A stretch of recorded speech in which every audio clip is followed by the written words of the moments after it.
first person to play this instrument totally chromatically, because before me you needed the button to do that, and when I was 18,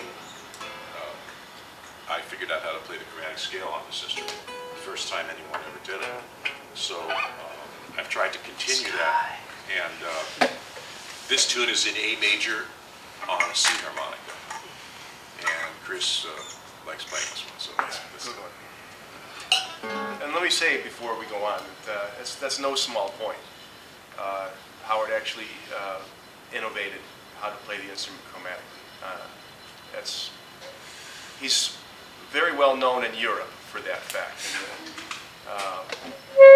But it's, you know, it's in music you have people who write great songs and who are great craftsmen, but then you have people who reinvent the instrument, and Howard's certainly one of them. So I just wanted to add that in case the point was lost somewhere.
I was practicing, I was trying to play some blues when I was in my college dorm room when I was 18, and I was playing.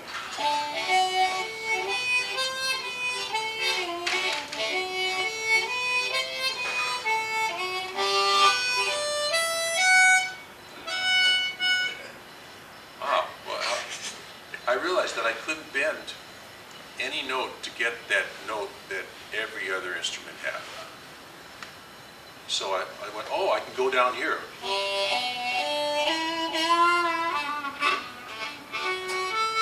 Okay, that's all right, but not really. It's like playing a piano with a broken key on it.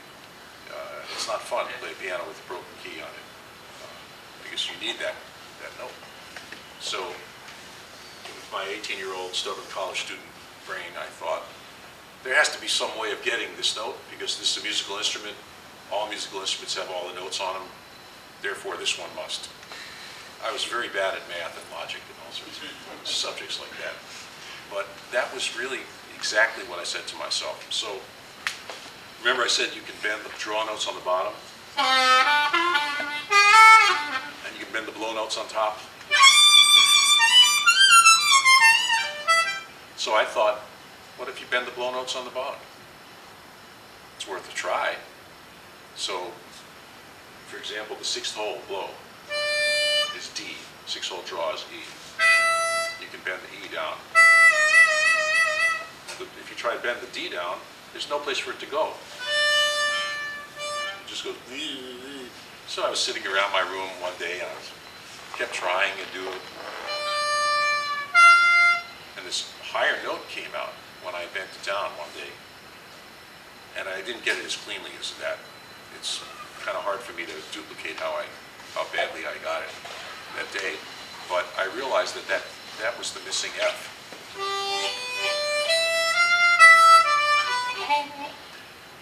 And I had no idea what I was doing because all I knew is I got the note somehow.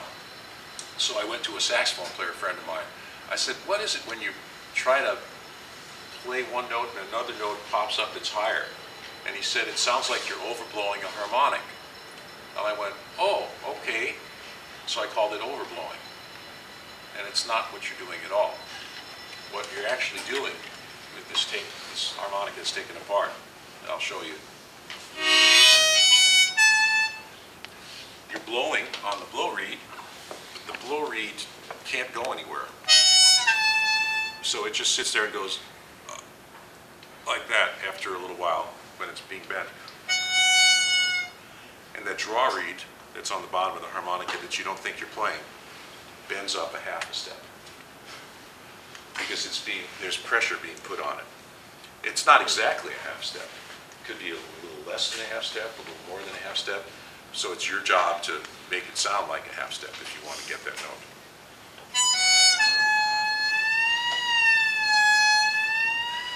Somewhere in there.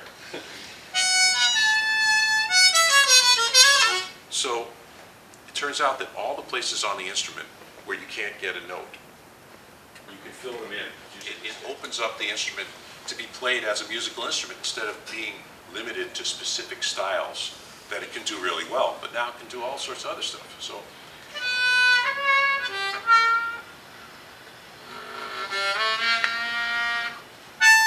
And on the top of the harmonica, it's on the draws. So now you have on the G harp, C harp, doesn't matter, 3-octave chromatic scale.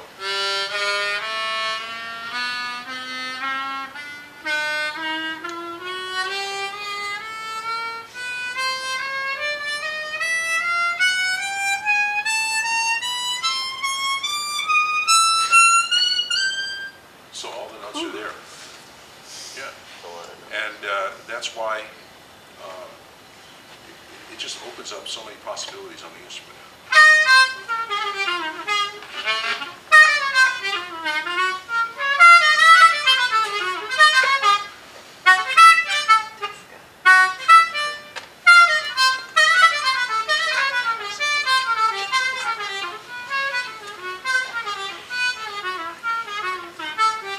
And I'm seeing it all.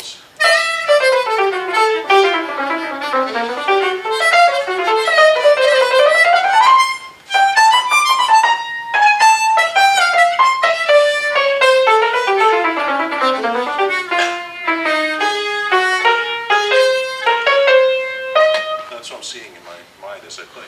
So, any questions?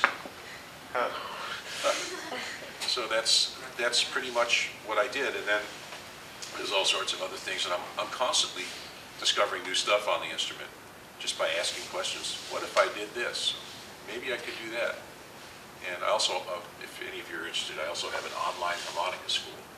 And I have about 200 members from all over the world, and I teach everything I know there. So I've got Playing a diatonic harmonica chromatically like that, you Yeah. see some other players where they have all, the best, the whole harmonica best and all Right. those keys. Does that mean you still have that one, or are there other keys that just, because the timbre of the different harmonicas? Yeah, I use all the different key harmonicas because sometimes, one of them might be getting a certain kind of chordal sound.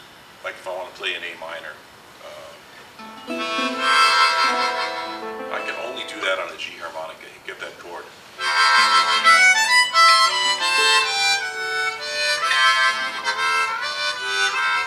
Well, I could also play an A minor on the C harmonica.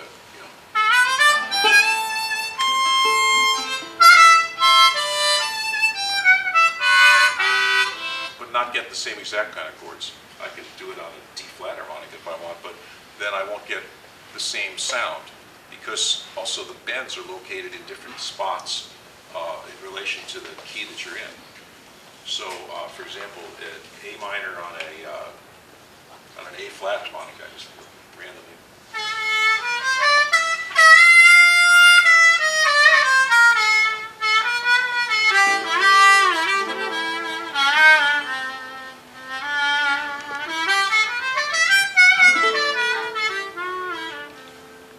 It sounds different from an A minor on a G harmonica.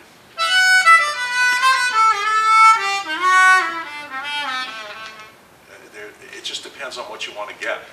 And so sometimes if I'm on tour playing the same tunes night after night, one night I might use one harmonica, one night I might use another. It depends on how I feel.